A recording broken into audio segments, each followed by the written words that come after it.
ओम गंग गणपते नमो नमः। संक्षिप्त शिव पुराण कैलाश संहिता अध्याय 13।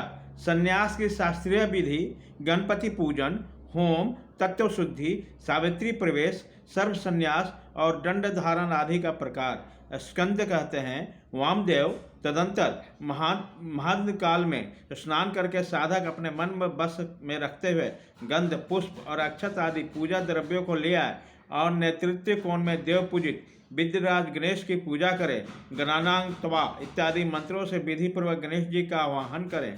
आवाहन के पश्चात उनके स्वरूप का इस प्रकार ध्यान करना चाहिए। उनकी अंग कांति लाल है, शरीर विशाल है, सब प्रकार के आभूषण उनके शोभा बढ़ा रहे हैं। उनके अपने कर कमलों में क्रमशः पास, अकुश, अक्षमाला तथा बर नामक मुद्राएं धारण कर रखी है। इस प्रकार आह्वान और ध्यान करके शंभुपुत्र गजानन की पूजा करके खीर, पुआ, नारियल और गुड़ आदि का उत्तम निवेदन करें। तत्पश्चात तांबूल आदि दे उन्हें संतुष्ट करके नमस्कार करके उन्हें अभिष्ट कार्य की निर्विघ्न पूर्ति के लिए प्रार्थना करें। तदंतर अपने गृह सूत्र में बताई हुई विधि के अनुसार औपास नागिन में आज्ञा भाग ने हवन करके अग्नि देवता संबंधी यज्ञ विषय का अस्थायी पाक होम करना चाहिए। इसके बाद भू स्वाहा इस मंत्र से पूर्णाहित होम करके हवन का कार्य समाप्त करें। तत्पश्चात आलस्य रहित हो अपराह्न काल तक गायत्री मंत्र का जप करता रहे। तदंतर स्नान करके सायंकाल की संध्योपासना तथा सायंकालिक उपासना संबंधी नित्य होम आदि करके मौन हो गुरु की आज्ञा लेकर चरु पकाए। फिर अग्नि में समिधा, चरु और घी का रुद्र सूक्त से असुजुक्त जात आदि 5 मंत्रों से पृथक पृथक आहुति दे। अग्नि में उमा से महेश्वर की भावना करें और गौरी देवी का चिंतन करते हुए गौरी निर्माय इस मंत्र को 108 बार होम करके अग्नेय स्विष्ट कृत्य स्वाहा इस मंत्र से 1 बार आहुति दे। इस प्रकार मंत्र से हवन करने के पश्चात विद्वान पुरुष अग्नि से उत्तर में एक आसन पर बैठे जिसके नीचे कुशा, उसके ऊपर मृग चर्म और उसके ऊपर वस्त्र बिछा हुआ हो। ऐसा सुखद आसन पर बैठकर मौन भाव से सुस्थिर चित्त हो जागरण पूर्वक ब्राह्म मुहूर्त आने तक गायत्री का जप करता हो। इसके बाद स्नान करें। जो जल में स्नान करने में असमर्थ हो वह भस्म से ही विधि पूर्वक स्नान करें। फिर उस अग्नि पर ही चरु पकाकर उसे घी से तर करें। उसे उतार कर अग्नि से उत्तर दिशा में कुश पर रखें। पुनः घी से चरु को मिश्रित करें। इसके बाद ब्याहनी मंत्र, रुद्रसूक्त तथा सुजुक्त जात आदि 5 मंत्रों का जप करें। इसके द्वारा एक एक आहुति भी दे। चित्त को भगवान शिव के चरणाबिंद में लगाकर प्रजापति इंद्र, विश्वदेव और ब्रह्मा के लिए भी एक एक आहुति दे। इन सबके नाम के आदि में ओम और अंत में नमः स्वाहा जोड़कर चतुर्थ उच्चारण करें, यथा ओम प्रजापते नमः स्वाहा इत्यादि। तत्पश्चात पुण्यावाचन करा के अग्नेय स्वाहा इस मंत्र से अग्नि के मुख में आहुति देने तक का कार्य संपन्न करें। फिर प्राणय स्वाहा इत्यादि 5 मंत्रों द्वारा घृत सहित चरों की आहुति दे। इसके बाद अग्निय स्विष्टकृत्य स्वाहा बोलकर 1 आहुति और दे। तदंतर फिर रुद्र सूक्त तथा ईशान आदि 5 मंत्रों का जप करें। महेश आदि चतुर्व्यूह मंत्रों का भी पाठ करें। इस प्रकार तंत्र होम करके गृह्य शाखा में बताई हुई पद्धति के अनुसार उन देवताओं के उद्देश्य से बुद्धिमान पुरुष साग होम करें। इस प्रकार जो अग्निमुख और क्रम तंत्र को प्रवृत्त किया गया है उसको निर्वाह करके बिरजा होम करें। 26 तत्व रूप में इस शरीर में छिपे हुए तत्व समुदाय के शुद्धि के लिए बिरजा होम करना चाहिए। उस समय यह कहे मेरे शरीर में ये जो तत्व हैं इन सबकी शुद्धि हो। उस प्रसंग में आत्म तत्व के लिए शुद्धि के लिए आरण केतुक मंत्र का पाठ करते हुए पृथ्वी आदि तत्वों से लेकर पुरुष तत्व पर्यंत कर्मशः सभी तत्वों के शुद्धि के निमित्त घृतयुक्त चरु का होम करें और शिव के चरणाबिंद के चिंतन करते हुए मौन रहें। पृथ्वी, जल, तेज, वायु और आकाश ये पृथ्वी आदि पंचक कहलाते हैं। शब्द, स्पर्श, रूप, रंस और गंध ये शब्द आदि पंचक हैं। वाक, मणि, पाद, पानु तथा त्वस्त ये वाग आदि पंचक हैं। श्रोत, नेत्र, नासिका, रसना और त्वक ये श्रोत आदि पंचक हैं। सिर, पार्श्व, पृष्ठ और उधर ये 4 हैं। इन्हें जंघा को जोड़ ले। फिर त्वक आदि 7 धातुएं हैं। प्राण अपान आदि 5 वायु को प्राणादिक पंचक कहा गया है। अन्नमय आदि 5 कोशों को कोश पंचक कहते हैं। उसके नाम इस प्रकार हैं: अन्नमय, प्राणमय, मनोमय, विज्ञानमय और आनंदमय। इसके सिवा मन, चित्त, बुद्धि, अहंकार, ख्याति, संकल्प, गुण, प्रकृति और पुरुष है। भोक्तापन को प्राप्त हुए पुरुष के लिए भोग काल में जो 5 अतरंग साधन है उन्हें तत्व पंचक कहा गया है। उनके नाम ये हैं: नियति, काल, राग, विद्या और कला। ये पांचों माया से उत्पन्न है। माया तो प्रकृति विद्यात, इस श्रुति में प्रकृति ही माया कही गई है। उसी से ये तत्व उत्पन्न हुए हैं, इसमें संशय नहीं है। काल का स्वभाव ही नियति है, ऐसा श्रुति का कथन है। ये नियति आदि जो 5 तत्व हैं, इन्हीं को पंच कुंचुक कहा गया है। इन पांचों तत्वों को न जानने वाला विद्वान भी मूढ़ ही कहा गया। नियति प्रकृति से नीचे है यह प्रकृति पुरुष से ऊपर है। जैसे कौ की एक ही आंख दोनों गोलकों में घूमती है, उसी प्रकार पुरुष प्रकृति और नियति दोनों के पास रहता है। ये विद्या तत्व कहा गया है। शुद्ध विद्या, महेश्वर, सदाशिव, शक्ति और शिव, इन पांचों को शिव तत्व कहते हैं। ब्रह्मण प्रज्ञानम ब्रह्म, इस श्रुति वाक्य से शिव तत्व ही प्रतिपादित हुआ है। पृथ्वी से लेकर शिव पर्यंतक जो तत्व समूह है, उसमें से प्रत्येक को क्रमशः अपने अपने कारण में लीन करते हुए उसकी शुद्धि करो। पृथ्वी व्याप्ति पंचक, शब्द आदि पंचक, वाग आदि पंचक, श्रोतादि पंचक, शिरादि पंचक, त्वगाधिक धातु सप्तक, प्राणिदि पंचक, अन्न मैदे कोश पंचक, मन आदि पुरुषार्थ तत्व, नियत आदि तत्व पंचक, शिव तत्व पंचक। ये 11 वर्ण हैं। इन 11 वर्ग संबंधी मंत्र के अंत में परसों शिव ज्योतिषे इदं न मम, इस वाक्य को उच्चारण करें। इसके द्वारा अपने उद्देश्य का त्याग करें।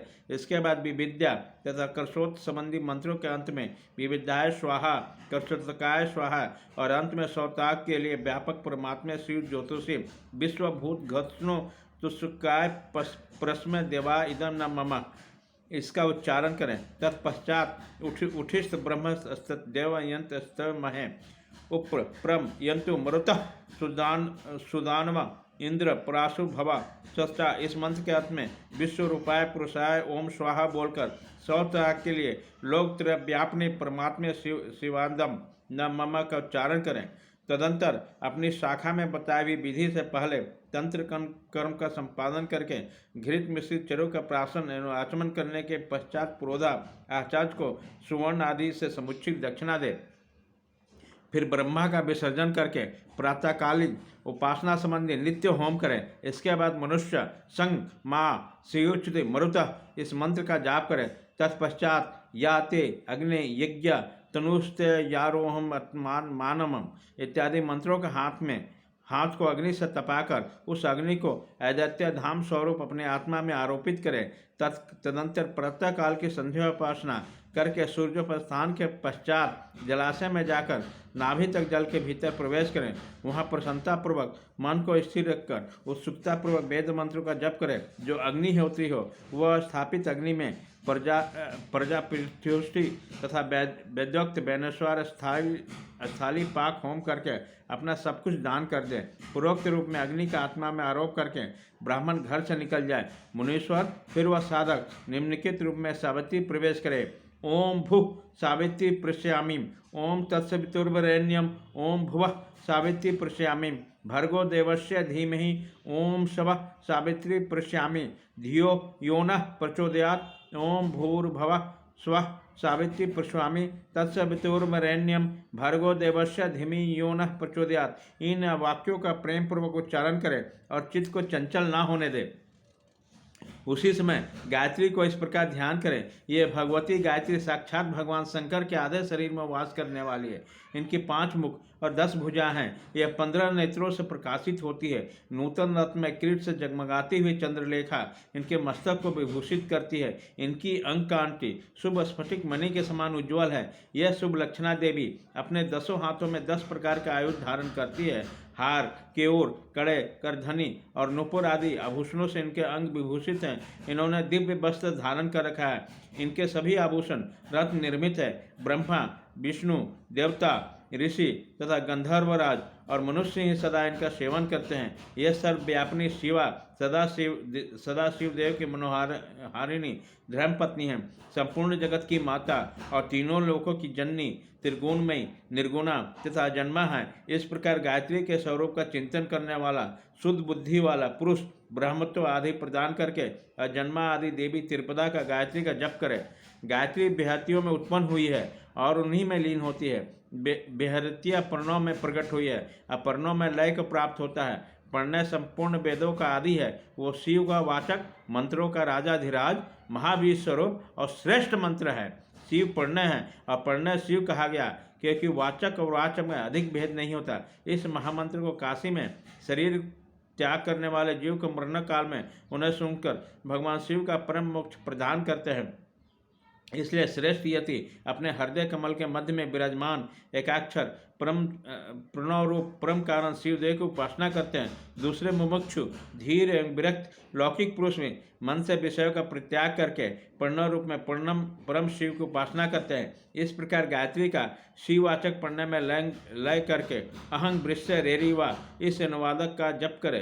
तत्पश्चात यर छंद सामिविश्य इस अनुवादक को आरंभ में लेकर श्रुतंग में गोपाय तक पढ़े। दारुनिश्चाय वितेश लोके पुनश्च व्योथिनम अहम अर्थात मैं स्त्री की कामना, धन की कामना और लोगों के ख्याति की कामना से ऊपर उठ गया। मुने इन वाक्यों का मध्य, मध्यम और उच्च स्वर में क्रमशः 3 बार उच्चारण करें। तत्पश्चात सृष्टि, स्थिति और लय के क्रम से पहले प्रणव मंत्र का उच्चारण करके फिर क्रमशः इन वाक्यों का उच्चारण करें। ओम भुः सन्यस्तम मया, ओम भुवः सन्यस्तम मया, ओम स्वः सन्यस्तम मया, ओम भूर्भुवः स्वः स्वस्तम मया। इन वाक्यों का मंद, मध्यम और उच्च स्वर में हृदय से सदाशिव का ध्यान करते हुए सावधान चित्त से उच्चारण करें।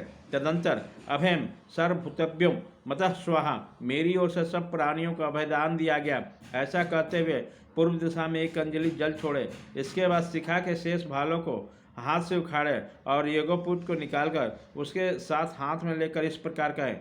ओम भू समुद्र गच्छ स्वाहा, यह कहकर उसका जल में ही होम कर दे। फिर ओम भू सन्यस्तम मया, ओम भुवः सन्यस्तम मया, ओम स्वः सन्यस्तम मया। इस प्रकार 3 बार करके जल को अभिमंत्रित करके उसका आचमन करें। फिर जलाशय के किनारे आकर वस्त्र और कटी सूत्र को भूमि पर त्याग कर दे। उत्तर या पूर्व की ओर मुँह करके 7 पक्ष से कुछ अधिक चले। कुछ दूर जाने पर आचार्य उससे कहो, ठहरो ठहरो, भगवान लोक व्यवहार के लिए कौपिन और दंड स्वीकार करो। यह कहकर आचार्य अपने हाथ से उस कटी सूत्र और कौपिन देकर गेरुआ वस्त्र भी अर्पित करे। तत्पश्चात सन्यासी को जब उसके शरीर को ढककर 2 बार आचमन कर ले, तब आचार्य शिष्य से कहे, इंद्रस्य वज्रोषि यह मंत्र बोलकर दंड ग्रहण करो।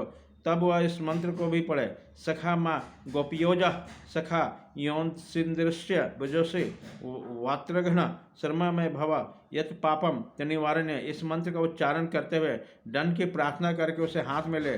तत्पश्चात प्रणव या गायत्री के उच्चारण करते हुए कमंडल ग्रहण करें। तत्पश्चात भगवान शिव के चरणामृत के चिंतन करते हुए गुरु के निकट जाकर वह 3 बार पृथ्वी में लौटकर दंडवत प्रणाम करे। उसी समय वह अपने मन को पूर्णतया संयम में रखें। फिर धीरे से उठकर प्रेम पूर्वक अपने गुरु को देखते हुए हाथ जोड़कर उसके चरणों के समीप खड़ा हो जाए। संन्यास दीक्षा विषय कर्म प्रारंभ होने के पहले शुद्ध गोबर लेकर आंवले के बराबर उसके गोले बना ले और सूर्य की किरणों में ही उसको सुखाए। फिर होम आरंभ करने पर उन गोलों को होमाग्नि के बीच में डाल दे। होम समाप्त होने पर उन सबको संग्रह करके सुरक्षित रखे। तदंतर दंड धारण के पश्चात गुरु ब्रिजग्नि जनित उस श्वेत भस्म को लेकर शिष्यों के अंग में लगाए अथवा उसे लगाने की आज्ञा दे। उसका क्रम इस प्रकार है। ओम अग्नि रीति भस्म, वायु रीति भस्म, जल मिति भस्म, स्थिल मिति भस्म, व्योमति भस्म, सर्व व इदम भस्म मन एतानी चक्षुराक्षी। इस मंत्र से भस्म को अभिनंदित करे। तदंतर ईशान आदि 5 मंत्रों द्वारा उस भस्म को शिष्य के अंगों से स्पर्श कराकर उसे मस्तक से लेकर पैरों तक सर्वांग लगाने के लिए दे दे। शिष्य उस भस्म को विधिपूर्वक हाथ में लेकर त्रैमुषम तथा त्रयंबकम इन दोनों मंत्रों को 3-3 बार पढ़ते हुए ललाट और अंगों में त्रिपुंड धारण करे। तत्पश्चात श्रेष्ठ शिष्य अपने हृदय कमल में विराजमान उमा सहित भगवान शंकर को भक्ति व चित्त से ध्यान करे। फिर गुरु शिष्य के मस्तक पर हाथ रखकर उसके दाहिने कान में ऋषि, छंद और देवता से प्रणव का उपदेश करे। इसके बाद कृपा करके पढ़ने का अर्थ का बोध कराएं। श्रेष्ठ गुरु को चाहिए वो पढ़ने के 6 प्रकार के अर्थ का ज्ञान कराते हुए उसके 12 भेदों का उपदेश दे। तत्पश्चात शिव दंडक की भांति पृथ्वी पर पड़कर गुरु को साष्टांग प्रणाम करे और सदा उनके अधीन है और उनकी आज्ञा के बिना दूसरा कोई कार्य न करे। गुरु की आज्ञा से शिष्य वेदांत के तात्पर्य के अनुसार सगुण निर्गुण भेद से शिव के ज्ञान में तत्पर है। गुरु अपने उसी शिष्य के द्वारा श्रवण मनन और निंदा पासन पूर्वक जब के अंत में प्रातःकालिक आदि नियमों का अनुष्ठान कराएं। कैलाश पर्वत नामक मंडल में शिव के द्वारा प्रतिपादित मार्ग के अनुसार शिष्य वहीं रहकर शिव पूजन करें। यदि गुरु के आदेश के अनुसार प्रतिदिन वहीं रहकर मंगलमय देवता शिव की पूजा करने में असमर्थ हो तो उसे अर्घा सहित स्फटिक में शिवलिंग ग्रहण कर ले और कहीं भी रहकर नित्य उसका पूजन करें। वो गुरु के निकट शपथ खाते हुए इस तरह प्रतिज्ञा करे, मेरे प्राण चला जाए ये अच्छा है, मेरा सिर काट लिया जाए ये भी अच्छा है, पर तो मैं भगवान त्रिलोचन की पूजा किए बिना कदापि भोजन नहीं कर सकता। ऐसा कहकर सुदृढ़ चित्त वाला शिष्य मन में शिव की भक्ति लिए गुरु के निकट में 3 बार शपथ खाए और तभी से मन में उत्साह रखकर उत्तम भक्ति भाव से पंचावरण पूजन की पद्धति के अनुसार प्रतिदिन महादेवी की पूजा करे। अध्याय 13।